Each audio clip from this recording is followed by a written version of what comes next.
இருந்து சோவியத் ரஷ்யாவிலே புரட்சி நடந்ததற்கு பின்பு 10ஆம் ஆண்டு நிகழ்வை கொண்டாடுவதற்காக இந்திய தேசத்தினுடைய பிரதமர் ஜவஹர்லால் நேரு சோவியத் ரஷ்யாவிற்கு சென்றார். அங்கு அவர் பார்த்த விஷயங்கள் எல்லாம் அவருடைய மனத்திரைக்குள் ஓடியது. அவ்வளவு பெரிய ஆச்சரியம், உத்வேகம். அவர் மாஸ்கோவிலே இந்திய நாட்டிற்கு திரும்புவதற்காக தன்னுடைய பயணத்தை தொடர்ந்த போது அங்கு அவர் குறிப்பிட்ட விஷயம் என்ன என்று கேட்டால், இந்த சோவியத் புரட்சி நடந்து இவ்வளவு பெரிய சமூக மாற்றம் இந்த நாட்டிலே நடந்திருக்கின்றது. இந்த விழாவிலே நான் கலந்து கொண்டு திரும்புகின்றேன். இந்த சோவியத் ரஷ்யாவிலே என்னுடைய இதயத்தையே இங்கு தந்துவிட்டு செல்கின்றேன் என்று ஜவஹர்லால் நேரு அவர்கள் குறிப்பிட்டார்கள். உண்மையிலேயே இந்த புரட்சி என்பது அடுத்து உலகின் பல்வேறு நாடுகளில் புரட்சி ஏற்பட்டதற்கு வித்திட்ட ஒரு மகத்தான புரட்சி என்பதை நாம் பார்க்க வேண்டியிருக்கின்றது. அதாவது அதற்கு பின்னால் அன்றைய தினம் அடிமைப்பட்டு கிடந்த பல நாடுகள், குறிப்பாக இந்தியாவினுடைய விடுதலைக்கான போராட்டம் அன்றைக்கு நடந்து கொண்டிருந்தது. இந்தியாவிலே ஏராளமான இளைஞர்கள் இந்திய தேசத்தினுடைய விடுதலைக்காக போராடி கொண்டிருந்தார்கள். எந்த விதமான சாதி மத பேதமின்றி இந்த தேசத்தினுடைய விடுதலைக்காக அனைத்து மக்களும் போராடி கொண்டிருந்தார்கள். அந்த போராட்டத்திற்கு மிகப்பெரிய உத்வேகம் அளித்த புரட்சி என்று சொன்னால் அது சோவியத் புரட்சி என்பதை நாம் நிச்சயமாக மறக்க முடியாது. நம்முடைய தோழன் பகத்சிங், சுகதேவ், ராஜகுரு போன்ற எண்ணற்ற இளைஞர்களுக்கு ஒரு உத்வேகம் அளித்த ஒரு புரட்சி. பகத்சிங் அவர்களுக்கு தூக்கு மேடை தீர்மானிக்கப்படுகின்றது. தூக்கு மேடைக்கு போவதற்கு முன்னால் இந்தியாவிலே இருக்கின்ற பலர் பதறுகின்றார்கள்.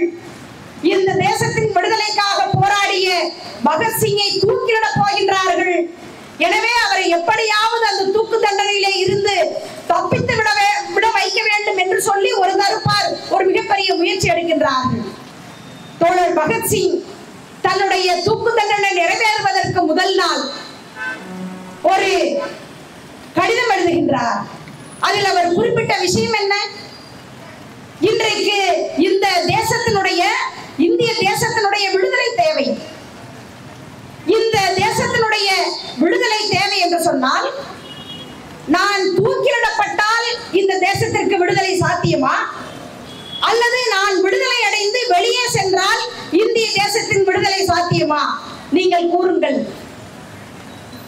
நான் விடுதலை செய்யப்பட்டு வெளியே வந்தால் ஒரு பகத்சிங் தான் இருப்பான். ஆனால் நான் தூக்கிலிடப்பட்டால் 1000 பகத்சிங்கள் இந்திய தேசத்தின் விடுதலைக்காக உருவாவார்கள். எனவே நான் தூக்கு தண்டனையை சந்திக்கின்றேன் என்று சொன்ன பகத்சிங்கிற்கு உத்வேகம் ஊட்டிய புரட்சி எது? அது சோவியத் புரட்சி. தான் தூக்கு தண்டனை அனுபவிக்கும் போது அந்த சிறையிலே அவருடைய கண்ணிலே கருப்பு துணியை கட்டுகின்றார்கள். பகத்சிங் என்ன சொன்னார்?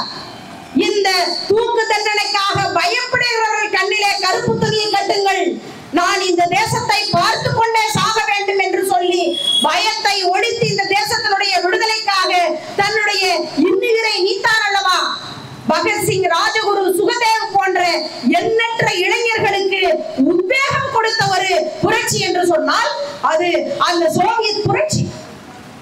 அது மட்டுமல்ல, அதற்கு பின்னால் உலகிலே பல்வேறு நாடுகளிலே புரட்சி நடந்தது.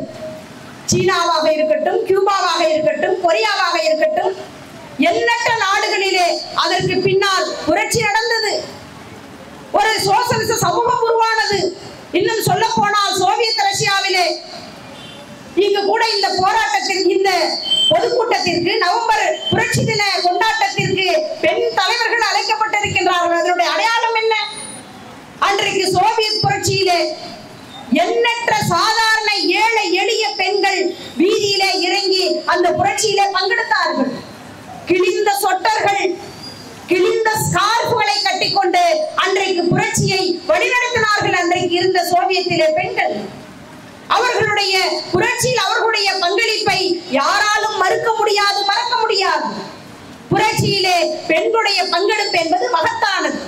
அது மட்டுமல்ல, அது கியூபா புரட்சியாக இருந்தாலும் சரி, பல்வேறு நாடுகளிலே, கியூபாவிலே நடந்த புரட்சியிலே பிடல் காஸ்ட்ரோ அவர்கள் சொல்லுகின்றார்,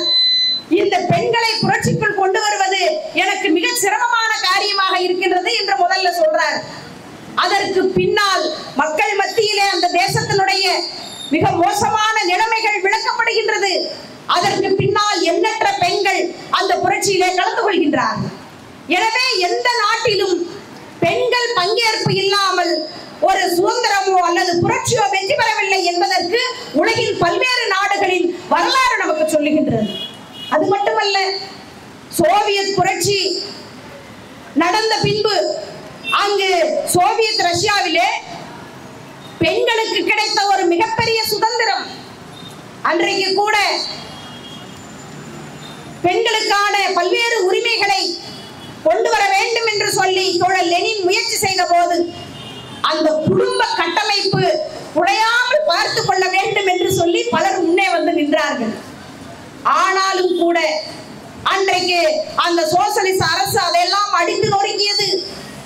இன்றைக்கு பெண்கள் எல்லாரும் வீட்டிலே நாம் பிறந்ததிலிருந்து ஒரு 50-60 ஆண்டு காலங்கள் எத்தனை அண்டா சோறை நம்ம வீட்டில் இருக்கிறவங்களுக்கு வடிச்சு கொட்டி இருப்போம், எத்தனை 1000 தோசைகளை சுட்டு அடுக்கி இருப்போம், எத்தனை அண்டா இட்லியை நம்ம அவிச்சு கொட்டி இருப்போம், எத்தனை சட்டி சாம்பார் வச்சிருப்போம், எத்தனை சட்டி சட்னி வச்சிருப்போம். இதெல்லாம் பெண்களுக்கு நச்சு பிடித்த வேலை என்று சொல்லி அன்றைக்கே லெனின் சொன்னார். வீட்டுக்குள்ளே தனக்கென்று எந்த நலனையும் பயக்காது நச்சு பிடித்த இந்த வீட்டு வேலையில் இருந்து பெண்கள் விடுதலை பெற வேண்டும் என்று சொல்லி அன்றைக்கு அதற்கான ஒரு மாற்று ஏற்பாட்டை தோழர் லெனின் செய்தார். பொது உணவகங்கள், நான் பல கூட்டங்களில் இதை பேசுவேன். அதாவது நமக்கெல்லாம் தமிழ்நாட்டில் இந்தியால காலையில எந்த வேலையும் இல்லை, எந்திரிச்சு பிரஷ் பண்ணமா, டீ குடிச்சமா, பேக தூக்கி போட்டு போனோமா, எங்கேயோ ஒரு இடத்துல நமக்கு ஃப்ரீயா சாப்பாடு இருக்கு, சாப்பிட்டு ஆபீஸ் போனோமா, ஆபீஸ்லயும் மத்தியானம் சாப்பாடு இருக்கா, வேலையை முடிச்சுட்டு சாயந்தரம் வீட்டுக்கு வந்தோமா. எப்படி இருக்கும் பாருங்க. சாயந்தரம் வீட்டுக்கு வந்தா கூட நமக்கு வந்து துணி துவைக்கிற வேலையெல்லாம் இல்ல. சோவியத்துல பொது சலவைகள் இருந்தது. நாம வந்து எத்தனை மூட்டை துணியை நம்ம வீட்டுல பெண்கள் துவைச்சிருப்போம். ஆனா லெனின் சொல்றாரு, இந்த நச்சரித்த வீட்டு வேலைகளில் இருந்து பெண்களுக்கு விடுதலை கொடுக்கும் போது இந்த சமூகத்திலே, சமூக உற்பத்தியிலே பெண்களுடைய பங்களிப்பு அதிகமாகும். எனவே இந்த வீட்டு வேலைகளில் இருந்து பெண்களுக்கு விடுதலை கொடுத்தது சோவியத் ரஷ்யா. இது ஒரு மகத்தான சாதனை இல்லையா? அது மட்டுமல்ல, அங்கு சோவியத் ரஷ்யாவில் கொண்டு வந்த பல்வேறு சட்டங்கள், பெண்களுக்கான சட்டங்கள், பெண்களுக்கு கல்வியில் முன்னுரிமை, வேலை வாய்ப்பில் முன்னுரிமை. இன்னும் சொல்ல போனா 1975 கல்லூரிகள்ல ஆண்களுக்கு இடஒதுக்கீடு தர வேண்டிய நிர்பந்தம் ஆகி போச்சாம். அந்த அளவிற்கு பெண்கள் அதிகமாக கல்லூரிகளிலே படிக்க ஆரம்பிச்சிருக்கிறாங்க. 1975 மாணவர்களுடைய எண்ணிக்கை குறைந்து மாணவியுடைய எண்ணிக்கை அதிகமாக இருக்குது. அந்த அளவிற்கு கல்வியில் ஒரு மிகப்பெரிய சாதனையை படைத்தது சோவியத் ரஷ்யா. மருத்துவர்கள் 50% மருத்துவர்கள் இருந்திருக்கிறாங்க. வழக்கறிஞர்கள் 47% வழக்கறிஞர்கள் சோவியத் ரஷ்யாவில் பெண்கள் இருந்திருக்கிறாங்க. என்ஜினியர்கள், இப்படி எண்ணற்ற துறைகளிலே, இன்னும் சொல்ல போனால் விண்வெளிக்கு பெண்ணை, அதாவது வாலண்டினா தெரஸ்கோவா என்ற பெண்மணியை முதலிலே விண்வெளிக்கு அனுப்பிய நாடு சோவியத் ரஷ்யா.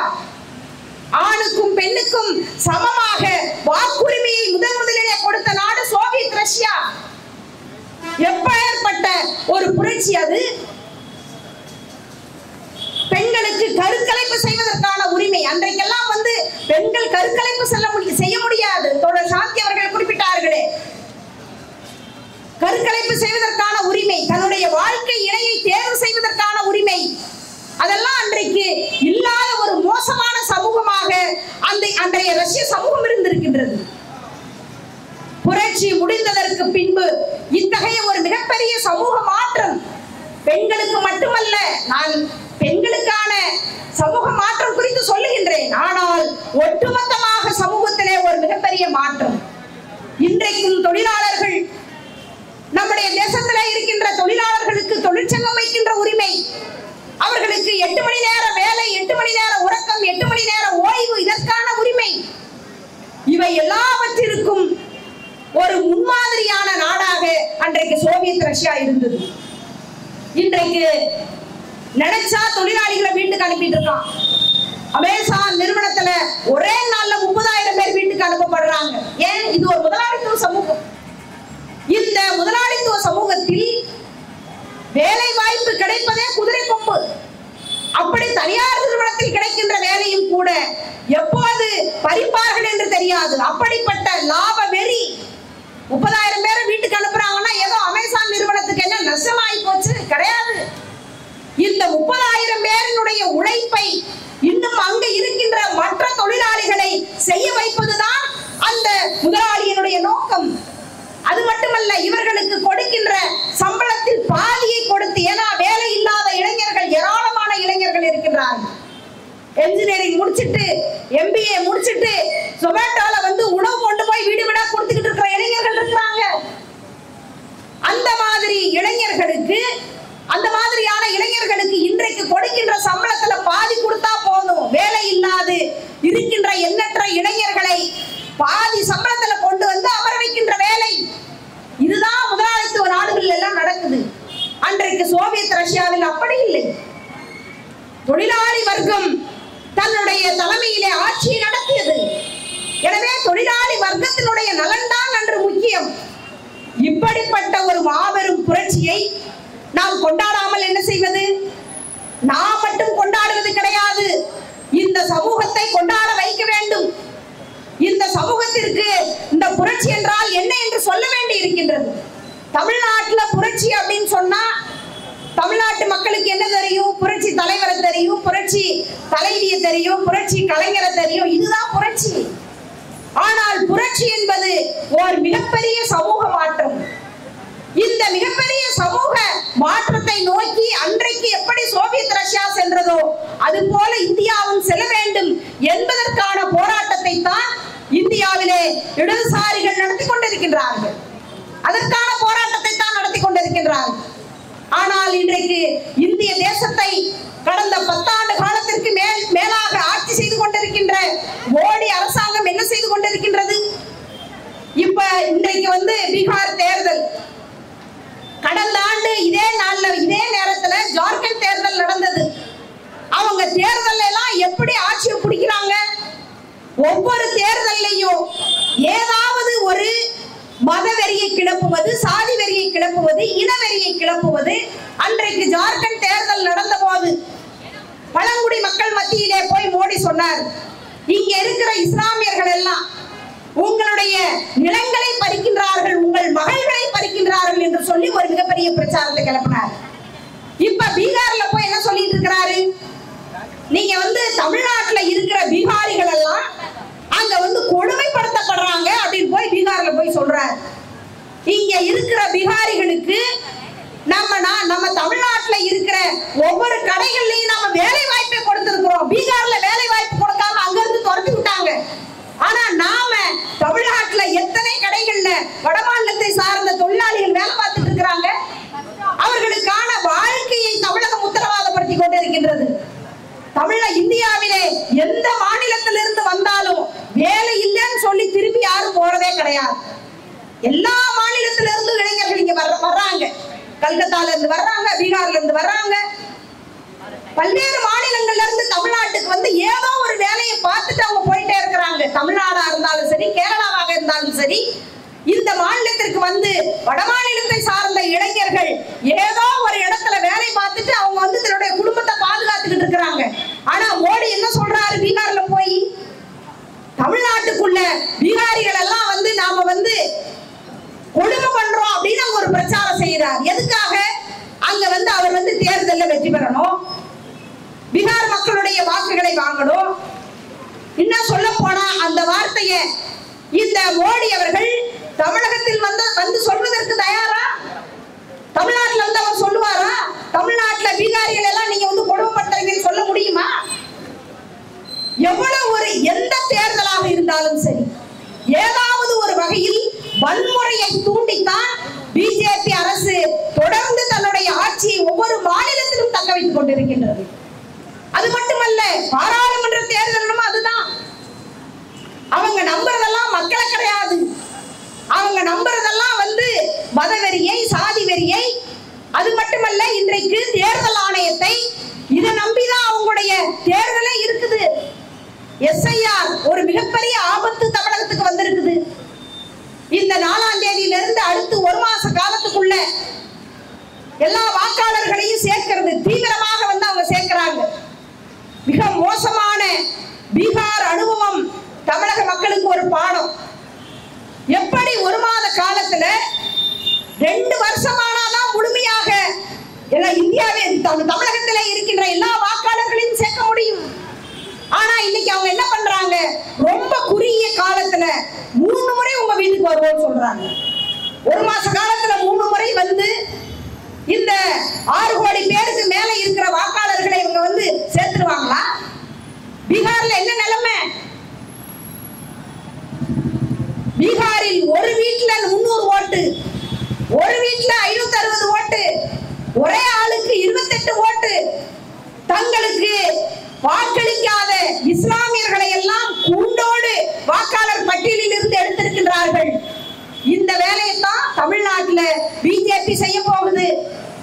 அவங்க வந்து மக்களுக்கு 10 ஆண்டு காலம் அவர்கள் மக்களுக்கு செய்த நலத்திட்டங்களையோ அல்லது வேலை வாய்ப்பையோ சொல்லி அவர்களால் ஆட்சிக்கு வர முடியாது. அவங்க வந்து தமிழ்நாட்டில் நினைச்சு பார்த்தா கூட சீட்டு வாங்க முடியாது. சரி, எப்படி பீகார்ல குறுக்கு வழியில வந்தாங்க, இதுக்கு முன்னாடி ஜார்க்கண்ட்ல எப்படி குறுக்கு வழியில வந்தாங்க, இந்த குறுக்கு வழியை இன்னைக்கு தமிழ்நாட்டிலேயே அவங்க தேடிட்டு இருக்கிறாங்க. எனவே நாம் இதை தமிழக மக்கள் மத்தியிலே மிகவும் வலுவான பிரச்சாரமாக எடுத்து செல்ல வேண்டியிருக்கின்றது. இன்றைக்கு தமிழகத்திலே திராவிட முன்னேற்ற கழகம் தன்னுடைய தோழமை கட்சிகளை எல்லாம் இணைத்து இதற்கு எதிராக கண்டன இயக்கங்களை வருகின்ற 11ஆம் தேதி தமிழகம் முழுவதிலும் நடத்துகின்றது. கம்யூனிஸ்டுகளும் அதில் பங்கேற்கிறார்கள். ஏற்கனவே இது அறிவிக்கப்பட்ட நாளில் இருந்து இடதுசாரிகள் இதை எதிர்த்த குரலை வலுவாக வைத்துக் கொண்டிருக்கின்றோம்.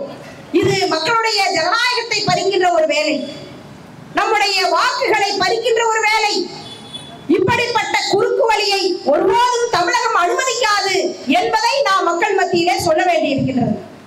இதை எதிர்த்த வலுவான பிரச்சாரத்தை நாம் தமிழகம் முழுவதிலும் வீதி வீதியாக கொண்டு செல்ல வேண்டியிருக்கின்றது. அது மட்டுமல்ல, இது போன்று வாக்காளர் சேகரிப்பு நடக்கும் போது எத்தனையோ குறுக்கு வழிகளை அவர்கள் பயன்படுத்துவார்கள். நாம் அதிலே மிகவும் கண்ணும் கருத்துமாக இருந்து அதை மிக சரியாக கண்காணிக்க வேண்டிய பொறுப்பும் நமக்கு இருக்கின்றது. எனவே தோழர்களே, இப்படி ஒரு மோசமான ஆட்சி தொடர்ந்து 10 ஆண்டு காலம் இந்தியாவிலே இருந்து கொண்டிருக்கின்றது. குறுக்கு வழியிலே தன்னுடைய ஆட்சியை பிடித்து மதவெறியால், சாதிய வெறியால், பெண்களுக்கு விரோதமான கொள்கைகளை வைத்துக் கொண்டு மீண்டும் மீண்டும் ஆட்சிக்கு வந்து கொண்டிருக்கின்றது. இன்னும் சொல்ல போனால் இந்தியாவிலே கடந்த 10 ஆண்டுகளில் பெண்கள் மீதான வன்கொடுமைகள் 93% உயர்ந்திருக்கின்றது. குழந்தைகளின் மீதான வன்முறை 93% உயர்ந்திருக்கின்றது.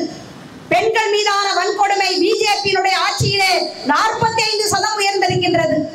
ஆனா பாத்தீங்கன்னு சொன்னா இந்த பிஜேபியினுடைய தலைவர்கள் வானதி சீனிவாசன் வந்து கோயம்புத்தூர்ல ஒரு வன்கொடுமை நடந்த உடனே வானத்துக்கும் பூமிக்கும் தையா தக்கான குதிக்கிறாங்க. மணிப்பூர்ல என்ன நடந்தது? மணிப்பூர்ல என்ன? இந்தியா முழுவதும் நீங்கள் ஆட்சி செய்கின்ற மாநிலங்களிலே வீராங்கனைகள் மிக மோசமான பாலியல் வன்கொடுமை செய்யப்பட்ட போது அந்த குற்றவாளிகளை பாதுகாத்த அரசு பிஜேபி அரசு இல்லையா? தமிழ் இந்தியா முழுவதிலும் குழந்தைகளின் மீதான வன்கொடுமைகள் 93% உயர்ந்திருக்கின்றது. அவர்களுடைய தத்துவமே என்ன? பெண்கள் வீட்டை விட்டு வெளியே வரக்கூடாது, பெண்கள் 2ஆம் பட்ச பிரஜைகள் தான். இந்திய அரசியலமைப்பு சட்டத்தை டாக்டர் அம்பேத்கர் கொண்டு வரும்போது மனு தர்மத்தின் நிழல் கூட இந்த அரசியலமைப்பு சட்டத்திலே படவில்லை. எனவே நாங்கள் இதை ஏற்க மாட்டோம் என்று சொன்னவர்கள் தானே இன்றைக்கு ஆட்சியில் இருக்கின்ற பாரதிய ஜனதா கட்சி தான் சார்ந்தவர்கள். மனு தர்மம் என்ன சொல்லுகின்றது? பெண்கள் பிறந்தவுடன் யாருக்கு அடிமையாய், பிறந்ததிலிருந்து இறக்கும் வரை யாராவது ஒரு ஆணுக்கு அடிமையாக இருக்க வேண்டும் என்று சொல்லுகின்றது மனு தர்மம். அந்த மனு தர்மத்தை சட்டமாக கொண்டு வர வேண்டும் என்று துடிக்கின்றவர்கள் தான் பாரதிய ஜனதா கட்சி சார்ந்தவர்கள். இவர்கள் சொல்லுகின்றார்கள் இன்றைக்கு பெண்களுக்கு தமிழ்நாட்டில் பாதுகாப்பே இல்லைன்னு சொல்லிட்டு. இந்தியாவிலே இவர்கள் ஆட்சியில் பெண்கள் மீதான வன்கொடுமைகள், இன்னும் சொல்ல போனால் அவர்கள் ஆட்சி செய்கின்ற மாநிலங்களில் எல்லாம் மிக கொடூரமான வன்கொடுமைகள் நடந்து கொண்டிருக்கின்றது. இன்னும் சொல்ல போனால் குற்றவாளிகளை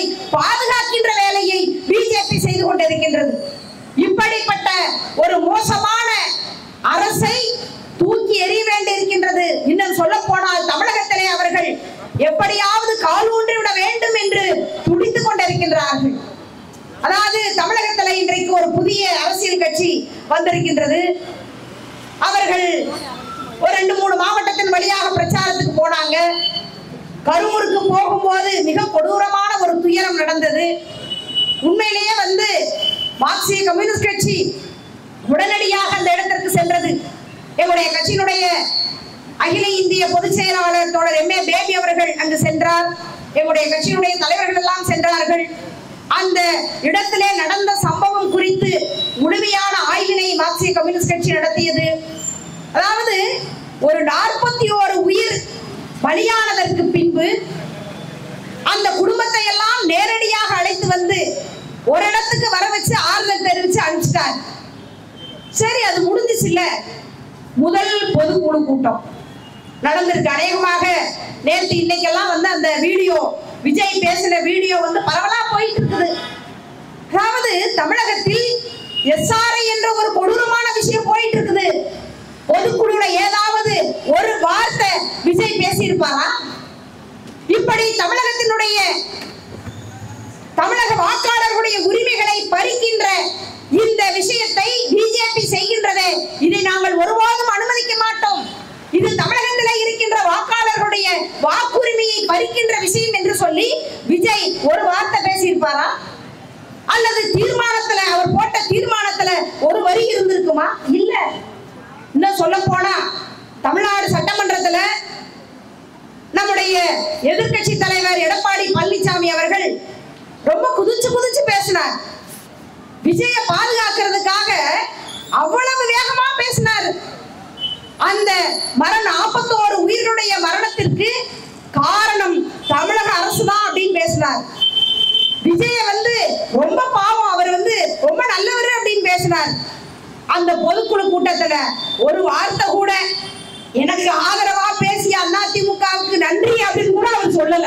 என்ன நிலைமை, பரிதாபமான நிலைமை எடப்பாடி பழனிசாமிக்கு வந்துருச்சு பாருங்க. அவர் நினைச்சாரு, ஓ நம்ம எல்லாம் சட்டமன்றத்துல பேசுறோம்னா அடுத்து ரொம்ப அவர் துக்கத்துல இருக்காரு, வெளியில வந்தவொடனே நம்மளோட கூட்டணி சேர்ந்துருவாருன்னு நினைச்சு அவங்க சட்டமன்றத்துக்குள்ள நாடகம் ஆடினவங்க. ஏன்னா சட்டமன்றத்துல அதுக்கு அவங்களால நன்றி சொல்ல முடியாது. தாவேகா சார்பா ஒரு எம்எல்ஏவும் இல்ல, இப்பதான் துவங்கின ஒரு கட்சி. சரி, அப்படி ஒரு வாய்ப்பு இல்ல. சட்டமன்றம் உங்களுடைய பொதுக்குழுவையாவது ஒரு வார்த்தை சொல்லி இருக்கலாம்ல. இல்ல. இன்னைக்கு எடப்பாடி பழனிசாமி எந்த முகத்தை வச்சுக்கிட்டு அவர் அரசியல் நடத்த போறாரு? அடுத்து எந்த விதமான வருத்தமும் தெரிவிக்கவில்லை. அவருடைய டார்கெட் எல்லாம் தமிழகத்தினுடைய முதலமைச்சர் தான். அவருடைய பேச்சு முழுக்க ஒரு சிறு வருத்தம் கூட அவருடைய பொதுக்குழு கூட்டத்திலே விஜய் அவர்கள் சொல்லவில்லை. அதாவது நீ எதிர்கட்சி மேல அதாவது ஆளுங்கட்சி மேல நீங்க குற்றத்தை சொல்றீங்க, அது உங்களுடைய கருத்தாக இருக்கலாம். ஆனால் அப்படி ஒரு கொடூரமான சம்பவம் நடந்ததற்கு இவ்வளவு ஒரு மாசம் கழிச்சு ஒரு பொதுக்குழு கூட்டம் நடத்தும் போது ஒரு சிறு வருத்தம் தெரிவிக்க வேண்டாமா? அந்த 41 உயிர்கள் உங்களுக்கு அவ்வளவு லேசா இருக்குதா? நாளைக்கு தமிழகத்தில் இது போன்று எண்ணற்ற விஷயங்கள் நடக்கும். சிவகாசி பக்கம் போனா பட்டாசு தொழிலாளர்களுடைய மரணம் நடக்கும். 100 நாள் வேலைக்கு மக்கள் எங்க பார்த்தாலும் போராடுவாங்க. இங்கெல்லாம் எங்கேயுமே போய் யாரை பத்தியும் கவலைப்படாம அவர் அறைக்குள்ள மட்டுமே இருந்து அரசியல் நடத்துகிறவராக இருந்தால் எப்படி தமிழகத்தில் ஒரு ஆட்சி அவரால் அமைக்க முடியும்? இந்திய தமிழக மக்களை பற்றி அவர் எப்படி கவலை கொள்வார் என்ற கேள்வியை இந்த மக்கள் மத்தியிலே நாம் கேட்க வேண்டியிருக்கின்றது. பாவம் இளைஞர்கள், அதாவது அவரை கடைசி வரைக்கும் அநேகமா முந்தா நாள் வரைக்கும் அவங்க திரையில மட்டும்தான் பார்த்திருக்கிறாங்க. சினிமால அவர் நடிக்கிறத ரசிச்சு பார்த்திருக்கிறாங்க.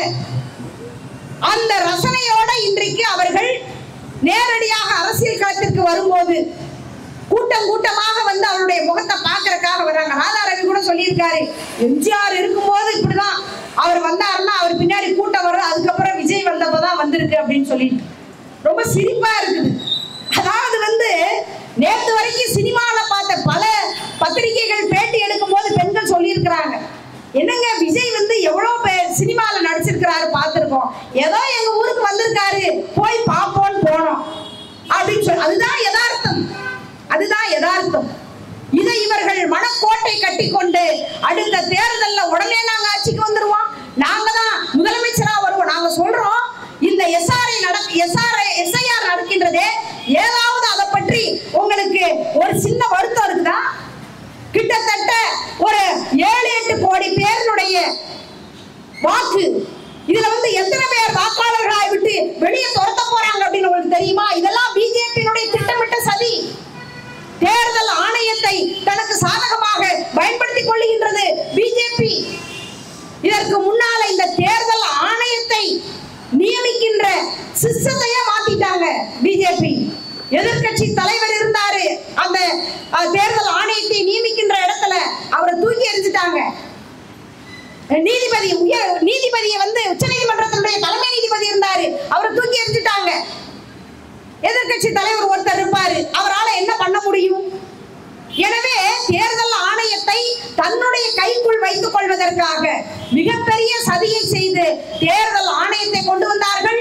இப்போது தேர்தல் ஆணையத்தை தன்னுடைய கைக்குள் வைத்துக் கொண்டு ஒவ்வொரு மாநில தேர்தல்களிலும் வாக்காளர்களை, தனக்கு வாக்களிக்காத வாக்காளர்களை வெளியே அனுப்பி தனக்கு சாதகமாக வாக்களிப்பவர்களை கூடுதலாக அவர்கள் இணைத்து, இன்னும் சொல்ல போனா போலியான வாக்குகளை இணைத்து தேர்தலில் வெற்றி பெற்றிருக்கின்றார்கள் என்பது இப்போதுதான் நமக்கு தெரியுது. பாராளுமன்றத்தில் எதிர்கட்சி தலைவர்கள் எல்லாரும் எழுந்து மிக கடுமையான ஆட்சேபனை தெரிவித்தார்கள். முழுமையான ஆய்வு ஒன்றை நடத்தி காங்கிரஸ் கட்சியினுடைய தலைவர் ராகுல் காந்தி அவர்கள் பாராளுமன்றம் மட்டுமல்ல, நேற்றைக்கு கூட பத்திரிகையாளர் சந்திப்பிலே எங்கெங்கெல்லாம் எப்படிப்பட்ட அநியாயம் நடந்திருக்கின்றது என்று சொல்லி இருக்கின்றார். இவங்களுடைய லட்சணம் இதுதான். மக்களிடம் போய் அவர்கள் மக்களுக்காக எதையும் செஞ்சு அவங்க வந்து வாக்கு வாங்கல. மதவெறியை தூண்டுவது, சாதி வெறியை தூண்டுவது, இன்னும் சொல்ல போனால் இந்தியா முழுவதிலும் சாதியின் பெயரால் மிக மோசமான வன்கொடுமைகள் நடந்து கொண்டிருக்கின்றது. இந்தியா முழுவதிலும் சாதிய ஆணவ படுகொலைகள், தமிழகத்திலும் அது தொடர்கின்றது. கடந்த 10 ஆண்டு காலங்களில் 250க்கும் மேற்பட்ட சாதி ஆணவ படுகொலைகள் தமிழகத்திலே நடந்திருக்கின்றது. நம்முடைய தூத்துக்குடியிலே கவின், ஒரு பொறியாளர், ஒரு ஐடி துறையிலே வேலை பார்க்கின்ற ஒரு இளைஞன், எத்தனை இளைஞர்களை கவின் போன்று, மாரிமுத்து போன்று, அபிராமி போன்று எத்தனை இளைஞர்களை, இளம் பெண்களை இந்த சாதி காவு வாங்கி இருக்கின்றது. சாதிய ஆணவ படுகொலைகள் இன்றைக்கு அதிகமாகிக் கொண்டிருக்கின்றது என்று சொன்னால் அதற்கு காரணம் என்ன? ஏராளமான கிராமங்களுக்குள் RSS நுழைந்து சாதியின் பெருமையை ஒவ்வொரு சாதியும் பேசுவதற்கான ஒரு ஏற்பாட்டை செய்கின்றார்கள். சமீபத்திலே கள்ளக்குறிச்சியிலே விநாயகர் சதுர்த்தி ஊர்வலம் ஒரு கிராமத்துல நடந்தது. முதல் நாள் வந்து ஒடுக்கப்பட்ட சமூகத்தை சார்ந்த குழந்தைங்களாம் நம்ம ஊர்ல எப்படி விநாயகர் சதுர்த்தி கொண்டாடுவாங்கன்னு தெரியும். மூஞ்சியெல்லாம் வெள்ளை கருப்பா குத்திக்கிட்டு சிலையை தூக்கிட்டு தெருவழியா போய் ஏரியில கரைச்சிட்டு வந்திருக்கிறாங்க. வரும்போதே இடையில வந்து ஒரு பிற்படுத்தப்பட்ட சமூகத்தை சார்ந்த தெருவுல நிப்பாட்டிட்டாங்க. அந்த குழந்தைங்களை நிப்பாட்டி என்ன சொல்றாங்க, அந்த குழந்தைகளுடைய சாதி பேரை சொல்லி, நீ இந்த சாதியில பிறந்துட்டு இந்த தெருவழியா உன் பிள்ளையார் வரலாமா, இனிமே வந்தனா உனக்கு கொன்றுவோன்னு சொல்லிட்டு சும்மா இல்ல எல்லா குழந்தைங்களையும் பிடிச்சு அடிச்சு காயப்படுத்தி துரத்தி விட்டாங்க.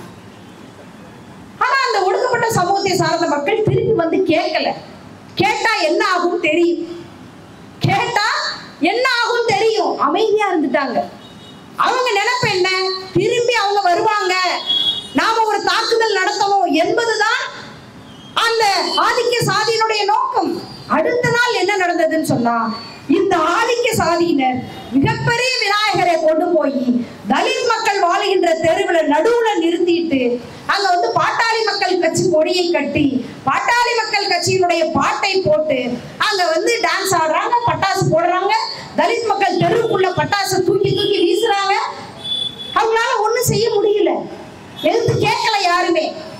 அந்த சாயந்தரம் வேலை முடிச்சு ஊருக்குள்ள வர்ற இளைஞர்கள், நாங்க உள்ள போகணும், கொஞ்சம் உங்க பிள்ளையார ஒதுக்கி விடுங்க அப்படின்னு சொல்றாங்க. அவ்வளவுதான், அந்த வார்த்தை தான். அடி மண்டை புலந்துட்டாங்க. ஒருத்தருக்கு வந்து மண்டையில 16 தையல் போட்டு கள்ளக்குறிச்சி GHல அட்மிட் பண்ணியிருக்கிறாங்க. ஆனா நிலைமை என்ன அப்படின்னு சொன்னா, அவர் மேல கொலை வழக்கு பதிவு செய்யப்பட்டிருக்கு. கள்ளக்குறிச்சி காவல்துறை கொலை வழக்கை பதிவு செய்திருக்கின்றது. தமிழகத்தில் RSS கிராமப்புறங்களிலே ஊடுருவி இது போன்று சாதிய உணர்வை கூர்மைப்படுத்துகின்ற வேலையை செய்து கொண்டிருக்கின்றார்கள். சிவகங்கை மாவட்டத்துல புல்லட்ல வர்றான் ஒரு பையன். நீ புல்லட் வாங்கி இந்த தெருவில் ஓட்டிட்டு வருவியா? உனக்கு கை இருந்தா தானே நீ புல்லட் ஓட்டுவ. 2 கையையும் வெட்டிட்டான். இதுதான் இன்றைக்கு தமிழகத்திலே RSS செய்து கொண்டிருக்கின்ற வேலை. ஏராளமான கிராமங்கள்ல இன்னும் நகர்ப்புறங்களிலே கூட சாதிய உணர்வை கூர்மைப்படுத்துகின்ற வேலையை ரெண்டு பகுதியிலே ஆதிக்க சாதியினர் மத்தியிலேயும் சரி, ஒடுக்கப்பட்ட சமூக மக்கள் மத்தியிலேயும் சரி, இந்த சாதிய உணர்வை கூர்மையாக்குகின்ற வேலையை செய்து கொண்டிருக்கின்றார்கள். ஆனாலும் கூட ஒடுக்கப்பட்ட சமூக மக்கள் தங்களுடைய உரிமைகளுக்காக எழுச்சி பெறும் போதும் கூட இது போன்ற வன்கொடுமைகளை ஏவுகின்ற நிலைமை இன்றைக்கு தமிழகத்திலே பல்வேறு கிராமங்களிலே நிலவி கொண்டிருக்கின்றது. சாதிய ஆணவ படுகொலைகள் உங்களுக்கு தெரியும். மேலவளவில முருகேசன் படுகொலை நடந்தது.